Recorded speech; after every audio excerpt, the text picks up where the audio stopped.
SlickkTolo's Vision by Bartolo R. Maldonado. Copyright notice at 2025. SlickkTolo.Kreisiker 8 tie-ins.professional.limited.liability.company. Table of Contents Introduction. A brief dive into the world where SlickkTolo's journey begins, setting the tone for the tale that unfolds. Chapter 1. The boy who would be King SlickkTolo's origins, the early days that shaped him into the boy who would grow to control far more than just his environment. Chapter 2. The vision beyond the street, the realization of his true purpose, moving beyond the confines of street life and into a grander vision. Chapter 3. Ghosts and Legends, the collision of multiple dimensions and the unveiling of SlickkTolo's multiversal powers. Chapter 4. Concrete Confessions, SlickkTolo's Shadow Game, and Whispers of Hope, the intricate game that SlickkTolo plays with his crew, balancing power, trust, and ambition. Chapter 5. No Plate Boys, SlickkTolo's Crazy 8 Times, the emergence of SlickkTolo's empire, marked by calculated heists, cunning plans, and strategic alliances. Chapter 6. Dimensions Collide, SlickkTolo's vision of not just material wealth, but a lasting legacy built on both legal and illegal operations. Chapter 7. The convergence, the discovery of parallel universes, and the realization of the true nature of SlickkTolo's powers. Chapter 8. The multiversal nexus, a deeper understanding of SlickkTolo's role as a nexus and the ultimate balancing of the multiverse. Chapter 9. The unseen forces unraveling the threads of fate, the hidden powers at play in the multiverse, and the forces conspiring against SlickkTolo's vision. Chapter 10. The rise of the council. SlickkTolo forms a powerful council with alternate versions of his crew from other realities, tasked with overseeing the balance of the multiverse. Chapter 11. Beyond the horizon, SlickkTolo and his crew stand on the precipice of a new era, ready to shape a new reality after the battle. Chapter 13.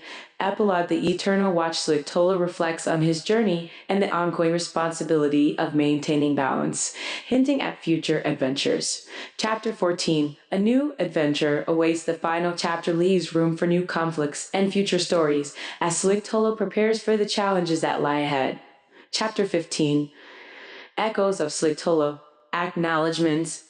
I would like to extend my deepest gratitude to those who have supported and believed in me throughout the creation of this story. To my family and friends, your unwavering encouragement has been the fuel for my imagination. A special thanks to everyone who shared their insights and experiences, adding depth and authenticity to the journey of SlickkTolo. To the readers, thank you for taking the time to dive into the world of SlickkTolo. Your curiosity and engagement with the story mean more than words can express. This book is not just a product of my imagination, but a shared experience with all of you who dare to venture into the complexities of the multiverse and its infinite possibilities. About the author, I am the boy featured in the opening chapters of this book. Growing up in the bustling, gritty streets of Norwalk, Connecticut, I learned the harsh realities of life early on. Like many in my neighborhood, I had to fight for my place in the world. But unlike most, I knew from a young age that the streets held more than just danger. They held lessons, power, and the potential for something far greater. As a product of my environment, I was shaped by both the challenges and opportunities around me. My story is not just about survival. It's about growth, transformation, and the power of vision. When I began writing about SlickkTolo, I didn't realize the extent to which his journey would mirror my own, a quest for understanding, for mastery over one's fate, and for breaking free from the boundaries set by the world around us. The story of SlickkTolo is a reflection of my own search for meaning, purpose, and the deep desire to leave a legacy that will transcend time and place. Thank you for joining me on this journey. This book is just the beginning, and the vision continues to unfold, both in the story and in my own life. Introduction. A piercing scream ripped through the dim corridors, a sharp contrast to the steady, frantic pulse of a newborn's heart. Sound clawed at the crumbling walls, a ghostly echo that seemed to linger long after the cries had faded. It was a Tuesday, close to 8 p.m., when it all began. From where I stood, just a distant observer then, I watched the ambulance tear away from the old asylum turn apartment building, its red lights flashing like frenzied eyes in the night. That building, perched on the hill like a waffle sentinel, had always carried a dark weight.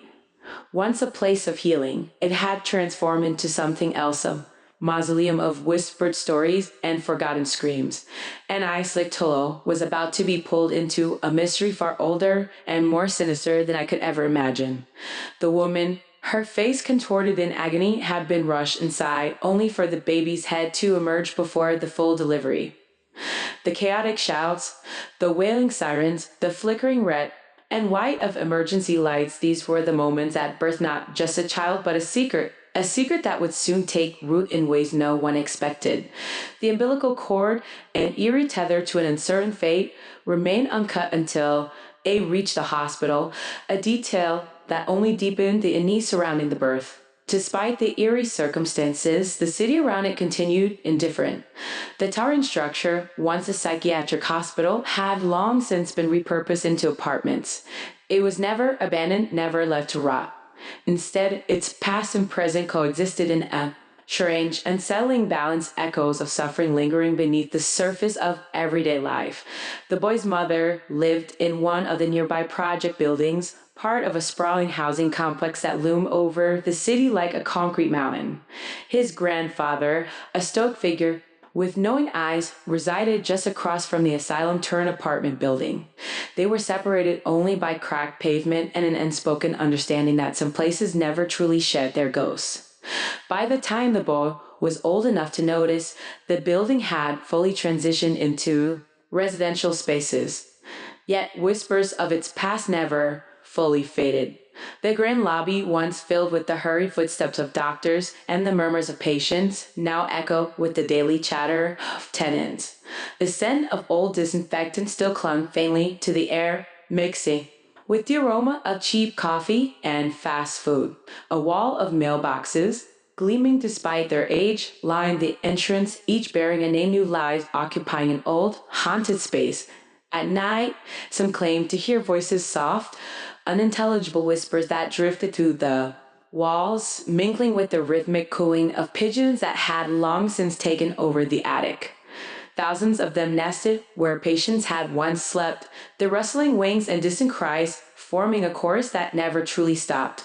The building had been a refuge for the lost, and in its afterlife, it had become a home for creatures that thrived in the forgotten corners of the world. But life went on. Families made their homes within its walls. Children played beneath its looming shadow.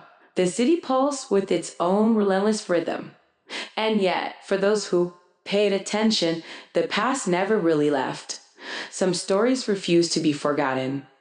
And mine, the story of that boy, was only just beginning. Chapter 1, the first thing I remember was the sound of the pigeons.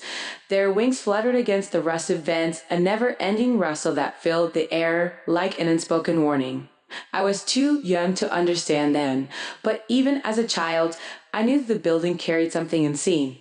Something old, something watching. I grew up 3 buildings away from the asylum turn apartments in a world of cracked sidewalks and towering concrete structures that stretched toward the sky. The housing complex was a city within a city, a place where laughter and struggle intertwined beneath the glow of flickering streetlights. My mother, strong-willed and sharp-tongued, worked long hours to keep us afloat, while my grandfather, who lived just across from the asylum, seemed to know things he never spoke about. "Stay away from that place," he would say. "It's not for you." But curiosity has a way of pulling at the edges of reason, unraveling the threads of caution until there's nothing left but the need to know. The first time I stepped inside that building, I felt it. The weight, the quiet, the way the air seemed thicker, as if the past itself was pressing against my skin. The lobby, despite its renovation, still bore the marks of what it once was. The tile floors, once scrubbed clean by nurses and orderlies, now carried the hurried footprints of tenants coming and going. The mailboxes stood like silent sentinels, their metallic faces cold and unreadable. But it was the elevator that held my attention. The doors, old but functional, creaked as they slid open. Inside, the panel was scratched, the buttons worn from years of use. I stepped in, a chill ran down my spine. The door shut with a finality that made my stomach twist. And then, just before the elevator moved, I heard it, a whisper. Faint, just a breath of sound, but unmistakable. And it spoke my name. SlickkTolo, Chapter 2. The whisper stayed with me long after I left the elevator. It wasn't a trick of the mind. I knew what I heard. My name carried by something unseen drifting through the stale air of the old building. I didn't tell anyone. Who would believe me? It was easier to let the fear settle, deep, to let it burrow into the corners of my thoughts where it wouldn't be disturbed. I didn't go back to that building right away, but it called to me. The mystery of it, the strange weight of its history, the feeling that something inside was waiting, and eventually curiosity won. One evening, just as the street lights flickered to life, I found myself standing outside its doors again. The lobby was dimly lit, the air thick with the scent of dust and age. I hesitated before stepping inside, my pulse quickening as I crossed the threshold. The mailbox gleamed under the weak overhead light, their metal door slightly ajar, as if waiting for something. Then, from the far end of the hallway, a sound, not a whisper this time, a laugh, low, amused, and coming from somewhere that should have been empty. Suddenly, I remembered a game I played in college. The late afternoon sun filtered through the large windows of the campus building, casting a golden hue on the empty hallway. The echoes of distant footsteps and the hum of chatter from the students scattered across campus created an atmosphere of bustling anticipation. In one quiet corner of the building, 3 students sat anxiously waiting for the arrival of the newest member of their game club. Sarah, the natural leader of the group, checked her watch for the umpteenth time. Her eyes darted toward the hallway entrance as she sat perched on the edge of a bench. All right, guys, game club is almost ready. Let's just wait for the new guy to show up, she said, trying to suppress the excitement bubbling up inside her. Carly, always eager for a challenge, crossed her arms in impatience. He is late, she muttered, rolling her eyes. I've been waiting all week for this. Tate, the laid-back optimist who had been chatting with the new member earlier, grinned and gave Carly a reassuring pat on the shoulder. It'll be worth the wait. Trust me. He's been talking up this game he's bringing. You guys are gonna freak. Carly raised an eyebrow but said nothing, clearly still skeptical. The group had played countless games over the months, but Tate's excitement seemed to promise something special this time. Just as Sarah was about to say something else, a figure appeared at the end of the hallway. Tolo, the newest member of the group, stepped into view. He looked a little out of place, nervous yet excited. His dark hair was slightly messy, his black hoodie unzipped, and his hands tightly clutching a small black and gold cube. Hey, Tolo! Tate waved, his friendly smile instantly putting Tolo at ease. What's up? Hey, Tate, Tolo greeted, offering a hesitant smile as he approached. A cube in his hand seemed unusually heavy, almost as if it contained more than just a simple game inside. Tate turned toward the girls. These are my friends, Sarah and Carly. Welcome to Game Club. Hi, Tolo. Sarah greeted, her voice warm but carrying an edge of curiosity. Carly merely waved her hand, her eyes narrowing slightly as she studied the small cube. Her skepticism was clear. So, you brought the game? Tate asked eagerly, his voice rising with excitement. Tolo nodded, a faint smirk pulling at his lips. I did. Here it is. He held out the black and gold cube, the intricate patterns on its surface glinting under the fluorescent lights. The paint cube. Carly raised an eyebrow. Are you serious? We thought you were bringing a game cube, not some old caveman puzzle box. Tolo, undeterred by her sarcasm, maintained his calm demeanor. This isn't just any puzzle box. When you solve it, a spirit appears and challenges you to play a game. If you lose, it takes your soul. Group fell silent for a moment. Carly's cough broke the tension. You can't be serious. That's the worst lie I've ever heard. Tolo didn't flinch. Wanna bet? Before Carly could respond, her impatience got the best of her. With a sharp motion, she snatched the cube from Tola's hands. All right, let's see what kind of ghost you're talking about. Her fingers danced across the puzzle box, solving its intricate mechanism with surprising skill. There. Now where is it? Where is the ghost? And just like that, the air around them seemed to shift. A cold gust swept through the hallway, and from the shadowed corner emerged a figure of form that shimmered like a mirage, ethereal and powerful. It was a being not entirely of this world, its presence crackling with energy that made the hairs on their neck stand up. The spirit stepped forward, its glowing, translucent form swirling in the dim light. Ghost? A voice boomed, both booming and screeching at the same time. You dare compare me to a far weaker form of spiritual power beyond the planes of your physical limitations? The students froze, their breath catching in their throats. For that insult, the spirit continued, its voice deep and menacing. I shall tear your soul apart. Before anyone could react, a piece of Carly's jacket ripped off and fluttered to the ground. Carly's eyes widened, but in a split second she was gone vanished, as if the universe had swallowed her whole. Only the remnants of her clothing remained. The remaining three students stood frozen, staring at the empty space where Carly had just been. The spirit turned its glowing eyes towards Sarah, Tate, and Tolo. Do you wish to share her fate? It asked, its voice echoing through the hallway like a thunderclap. Or would you like to play? Sarah's hands trembled, but her voice was firm. She took a step forward, her jaw clenched. We'll play. Choose the game to challenge me in, or you'll be next. The spirit's eyes flashed menacingly. Tate, ever the optimist, stepped up beside Sarah. All right, we got it. They exchanged nervous glances, trying to gather their thoughts. After a long pause, Sarah spoke again, her voice shaky but resolute. We challenge you to a game of Uno. The spirit cocked its head, the faintest hint of amusement flickering in its otherworldly gaze. It raised one translucent hand, summoning a table and deck of cards with a flick of its fingers. The game began. Sarah quickly took charge, her moves strategic and quick, her eyes locked on the cards as she played. And with a triumphant grin, she laid down the final card and yelled, Uno! The spirit recoiled, a sharp hiss escaping its lips. You dare to defy me in Uno? It seethed. I'll never let you win again. Next, Tate stepped up. Okay, let's see how you do in a video game, he said, his hands already moving to the console that appeared before them. The spirit agreed, albeit with a mocking laugh. Tate's fingers flew over the controller, his focus absolute.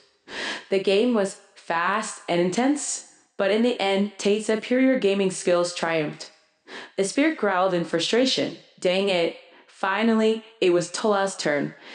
He looked at the cube for a moment, then turned to the spirit.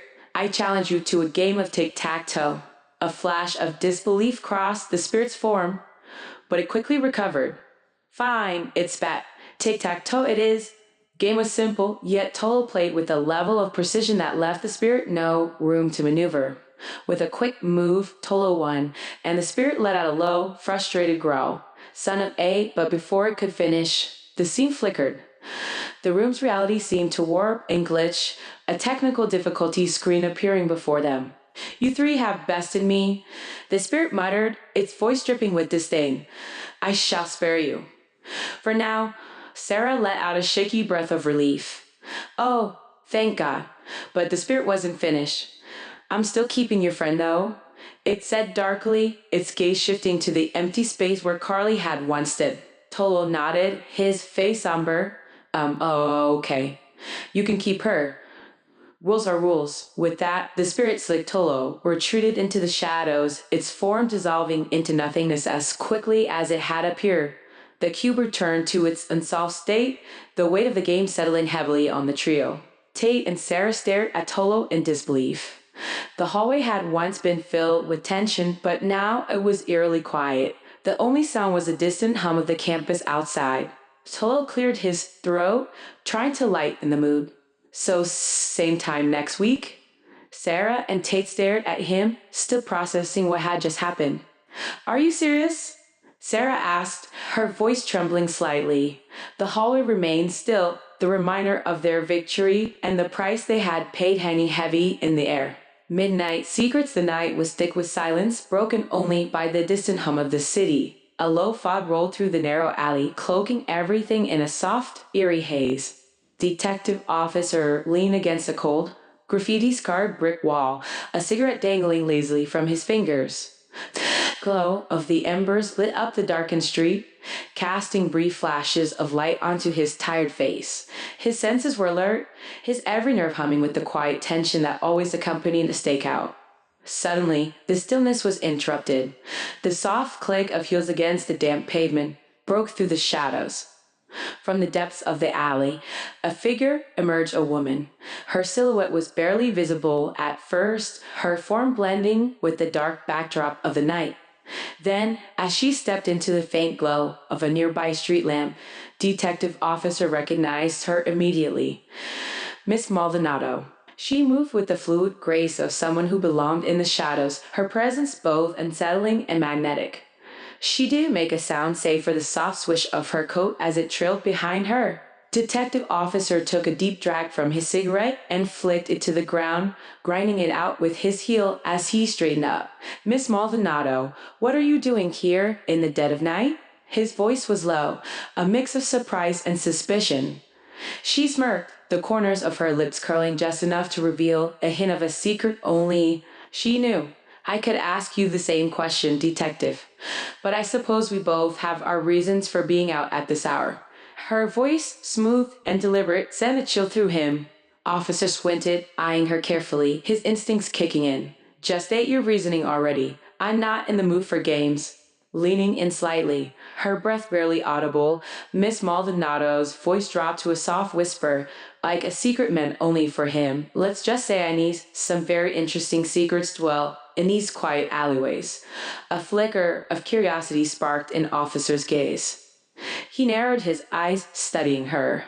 Secrets? Like what? The corners of Miss Maldonado's mouth twisted into a taunting smile. Oh, now, Detective, if I told you they wouldn't exactly be secrets anymore, would they? Her eyes gleamed with something dark, something he couldn't quite put his finger on. Officer's suspicion grew. You're just here to mess with me, aren't you, Maldonado? What's your game? A chilling, knowing smile crept across her face, her eyes glimmering with something dangerous. Ah, Detective, always so aware of your surroundings, but you're focused on the wrong thing. These streets, these alleyways, they're full of far more than just people. Before he could respond, the air shifted. A sudden, unnatural cold swept through the alley, making the hairs on Officer's neck stand on end. A shadow flickered against the wall, too quick for the eye to follow, and the unmistakable sound of footsteps echoed off the walls, a rhythm that was eerily out of sync with the usual noises of the city. Without thinking, Officer's hand instinctively went to his holster, pulling out his gun. He positioned himself between Miss Maldonado and the approaching danger, his body tense, ready for whatever was to come. Stay behind me, Miss Maldonado, he ordered, his voice steady but laced with urgency. We're not alone here. Miss Maldonado didn't flinch. She merely stepped to the side, her body language calm but alert. You should be telling me something I don't already know, she murmured, her eyes scanning the darkness. Do you think you're actually going to catch him? The sound of the footsteps grew louder, faster, as though the figure was moving with purpose, deliberately weaving in and out of the shadows. Officer's grip on his gun tightened as he scanned every corner of the alley. His heart pounded in his chest, the familiar, adrenaline-fueled anticipation of a chase setting his nerves on edge. Miss Maldonado, still eerily calm, edged closer to him, her voice barely more than a wisp. Now, don't get too eager, Detective. Some secrets are meant to remain hidden. As if on cue, the shadowy figure emerged into the dim light of the alleyway.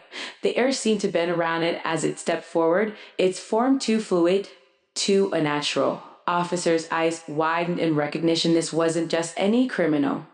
This wasn't a suspect he could arrest. This was the spirit, and not just any spirit. The figure, clothed in shadows and whispers, was the embodiment of SlickkTolo.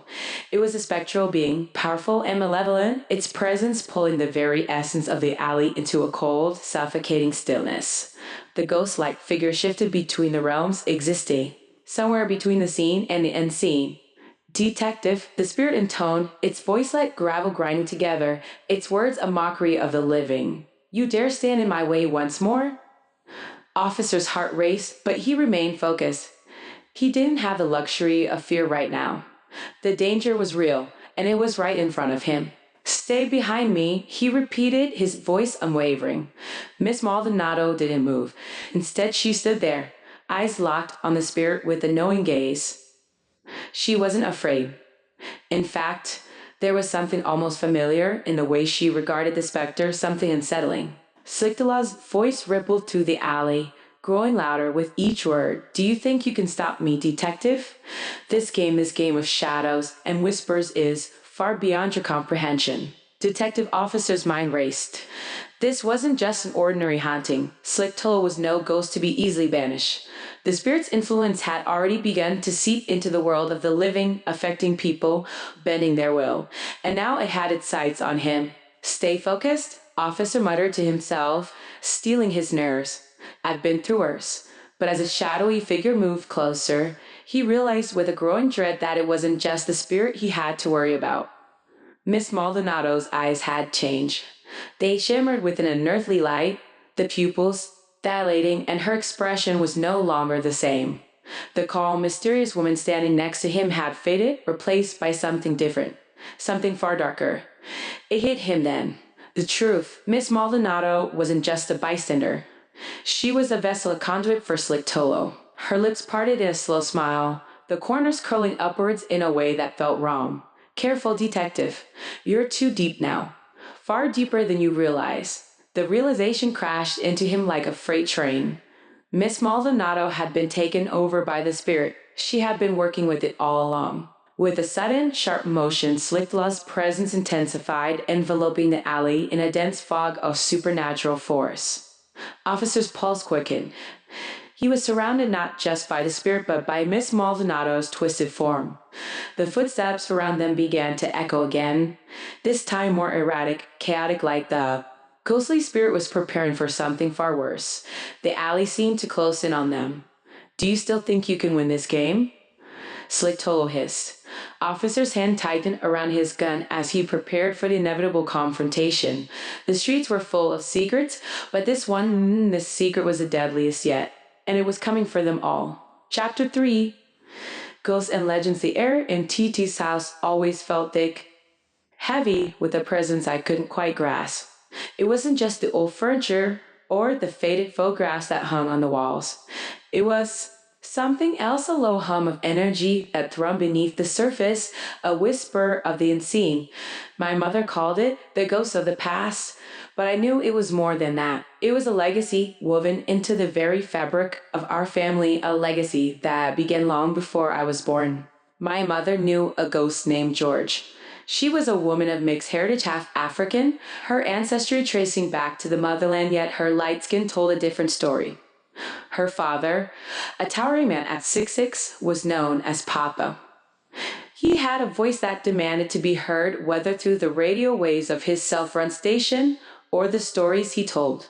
He, dressed like a king of the streets, rings on his fingers, gold draped around his neck, but his faith was unshakable. A man of the church, he carried a presence that lingered long after he had left a room.